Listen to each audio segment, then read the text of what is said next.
Sa ating lipunan, may mga tao na mas prioridad ang pag-aaral para sa pamilya. Ngunit sa kabila nito, may mga tao naman na mas piniling tumigil sa pag-aaral para matustusan ang pang-araw-araw na pangangailangan. Sa barangay ng Lugan, Angat, Bulacan, kami ay may in-interview na mas pinili ang pagtatrabaho kaysa sa pag-aaral. Siya ay nagtatrabaho o kumikita ng pera sa pamamagitan ng live selling. Siya ay nagbebenta ng mga clothing o ukay-ukay na damit. Siya si Jel Janyola, 27 years old. Siya ay nag-start sa pag-aaral ng 18 years old at ngayon ay successful na ang kanyang negosyo. Ilang taon po kayo nag-start na tumigil sa pag-aaral? 18 years old. Ano po ang pinakadahilan ng pagdigil ng iyong pag-aaral at paano niyo po ito napagdesisyonan? Nung panahon na nasa abroad yung tatay ko, gusto ko sana magtapos sa pag-aaral na kukunin kong kurso ay police or criminology. Kaya lang, nakapag-decide ako na pauwiin na yung tatay ko kasi nga medyo may edad na. Okay po. So, kasalukuyan po, ano po yung mga challenges na nararanasan niyo ngayon na mas pinili niyo magtrabaho kaysa sa pag-aaral?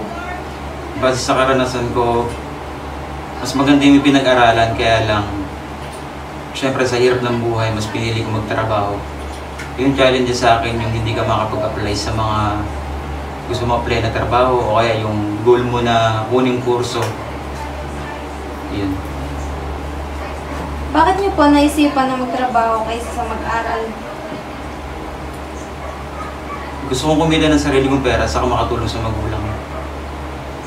Sa atin pong mga kabataan na nanonood sa atin ngayon, ano po ang advice na maibabahagi mo sa kanila, lalo na sa mga kabataan na tumigil din sa pag-aaral at piniling magtrabaho? Diploma versus diskarte. So, pipiliin ko, nakadepende kung saan ka nakatira.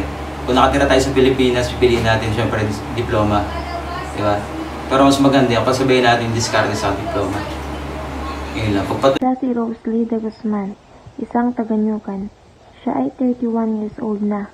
Sa kasalukuyan, ang kanyang trabaho ay isang magweweteng. Si Rosalie ay tumigil sa pag-aaral sa edad na 19 years old. Sa kadahilanan, nagkasakit ang kanyang nanay, kaya doon natigil ang kanyang pag-aaral. Rosa na gusto. Ilan taon na po kayo? 31. Ilan taon na po kayo nang nag-start po kayo na tumigil po sa... Since 2013, nung last ako huminto ng pag-aaral. Ano po yung dahilan? Ayun, nagkasakit kasi yung nanay ko. Nag-alaga ako ng pamangkin ko noon. Dahil yung mami nung pamangkin ko, siya yung pumalit sa nanay ko para magtrabaho. Tapos, nung nakarecover si nanay, nagtrabaho naman ako. At yun, yung kapatid kong bunso, pinag-aaral. Sa ngayon po, ano po yung mga challenges?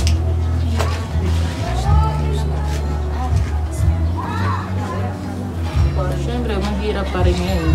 Gawa ng, ngayong panahon neto, pag hindi ka nakapag-aaral, wala ka talagang magandang trabaho. Wala kang regular na kita, kahirapan pa ang pagiging trabaho. Tulad sa trabaho ko, ulanin at arawin, bago pa ako kumita. Pero kung ikaw nakapag-aral ka, siyempre, maganda kinabukasan mo din. Hindi ka masyadong pagod sa trabaho, hindi ka tulad sa trabaho ng sobrang. Pero po sa inyo po, sa sarili niyo po, meron po ba kayong pinagsisisi na pinili niyo po magtrabaho sa Wala na. Wala pagsisisi kasi yun namang pagtatrabaho ko, ginawa ko yung para sa kapatid ko. Ngayon, yung kapatid ko nakakapag-aral, college na. Kaya walang pagsisisi kung naramdaman. Siyempre, nagsakripisyo para sa kanila. Hindi naman nabalo-wala pag sa sakripisyo. Sa status niyo po ngayon, ano po yung pinakamahirap? Siyempre, yun, yung nagigitid sa financial. At lalo na dalawaan ko. Tapos sa trabaho, hindi naman laging merong kita. Sulputan na ang kita namin.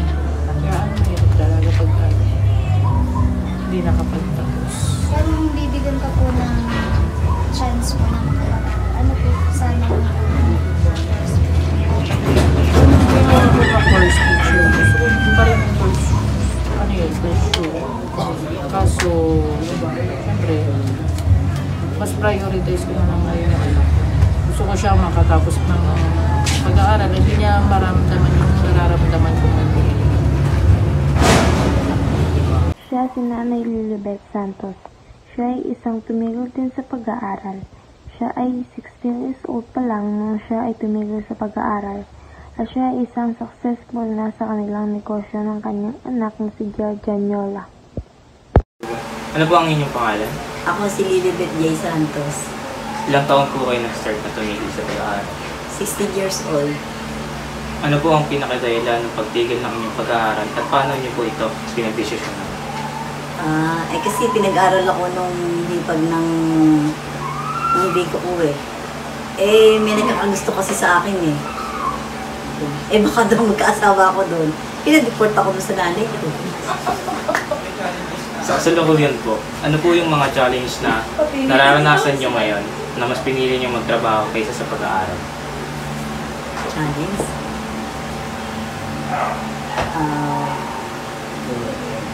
Challenge? Ano? Pinagpalit ko kasi yung ambition ko na maging teacher. Bakit niyo po naisipan na magtrabaho kaysa sa pag-aaral? Gusto ko matulungan yung mga magulang ko kasi sobrang hirap na buhay namin noon. Sa ating pong mga kabataan na nanonood sa atin ngayon, ano po ang advice na maibabahagi mo sa kanila, lalo na sa mga kabataan na tumigil din sa pag-aaral at piniling trabaho? Ang magiging advice ko lang sa kanila, kung may pagkakataon sila na mag-aral ng mabuti para makatulong sa kanilang magulang, o kung may pagkakataon sila na meron silang pagkakakitaan para kahit nakapag-aaral sila, maitutulong din sila sa kanilang magulang. Mahirap na pinagdaanan nyo, desisyon sa buhay kung bakit mas pinili nyo magtrabaho? Yun nga, mas pinili kong magtrabaho kasi sa sobrang kahirapan ng buhay ng mga magulang ko. Naaawa ako sa kanila, kaya gusto ko silang matulungan. Pinagpalit ko yung ambisyon ko na makatapos ng pag-aaral para makatulong sa kanila.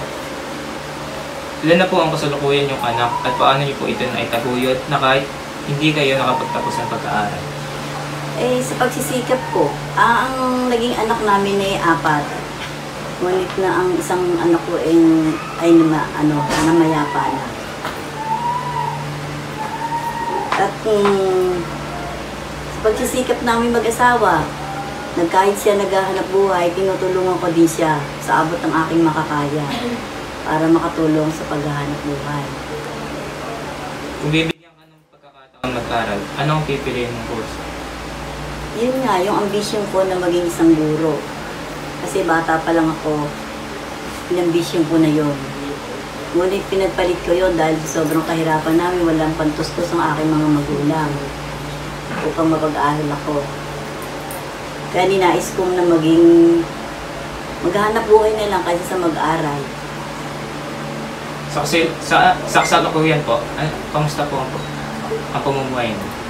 Naging maayos naman kasi naging mabuti naman ang aking asawa. Naitaguyod namin to kahit sa sobrang hirap din ang buhay namin. Naitaguyod namin ang aming mga anak at napag-aral namin sila. Asan na po ang asawa niyo ngayon? Sa kasalukuyan ngayon ay magtatatlong taon na siyang patay. Pero sa ngayon, kahit na wala nang aking asawa, naging successful yung business ng anak ko. Mga anak ko kahit papano, nakaranas sila ng hirap, pero kahit paano nakakaraos araw-araw. At masaya ako kasi hindi nila ako pinapabayaan. Yun ang pinagpapasalamat ko sa Diyos. Yung naging, mga anak ko yung naging mabubuti kahit na kahit na naranasan namin ang hirap ng buhay,